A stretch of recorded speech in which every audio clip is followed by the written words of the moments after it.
verse 1. Now after the Sabbath, as the first day of the week began to dawn, Mary Magdalene and the other Mary came to see the tomb. And behold, there was a great earthquake, for an angel of the Lord descended from heaven and came rolled back the stone from the door and sat on it. His countenance was like lightning, and his clothing as white as snow. And the guards shook for fear of him, and became like dead men. But the angel answered and said to the women, "Do not be afraid, for I know that you seek Jesus who was crucified. He is not here, he is risen, as he said. Come, see the place where the Lord lay. And go quickly and tell his disciples that he is risen from the dead. And indeed, he is going before you in Galilee. There you will see him. Behold, I have told you." So they went out quickly from the tomb with fear and great joy and ran to bring his disciples word. And as they went to tell his disciples, behold, Jesus met them, saying, "Rejoice!" For they came and held him by the feet and worshipped him. Then Jesus said to them, "Do not be afraid.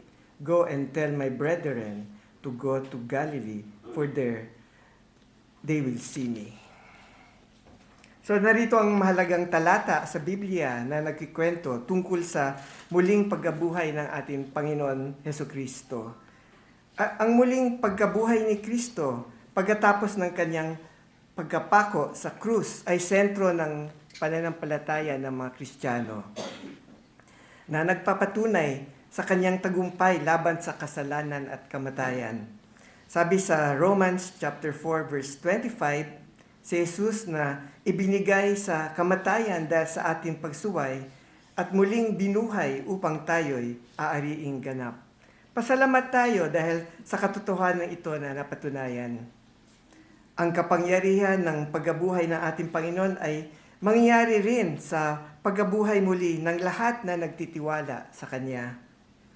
Mapapansin din natin ang pagkabuhay ng ating Panginoon ay nagbigay ng takot sa kalaban. Ang takot ng mga gwardiya ay naglalarawan sa mga dadating na mga bagay. Anong gagawin ng wala kay Kristo sa huling araw kung saan lalabas ang lahat ng mga patay sa libingan? Sa isang madre na si Mother Christina, mother ng Calcutta, na isang matulungin na nun na tumutulong sa mga mahirap sa India, ay puno ng kabutihan at sinasabi na isa siyang santa. Pero nung tinanong siya ng reporter kung handa na siya makita ang Panginoon, sabi niya na may takot siya at hindi niya alam kung ano ang mangyayari. At dahil nga, hindi siya equipped sa salita ng Diyos na may pangako na si Kristo lamang ang pag-asa.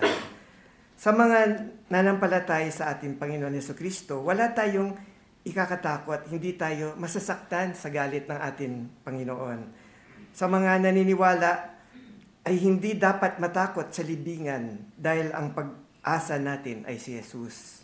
Sabi nga sa 1 Corinthians chapter 15, "O death, where is your sting? O Hades, where is your victory? The sting of death is sin, and the strength of sin is the law. But thanks be to God, who gives us the victory through our Lord Jesus Christ."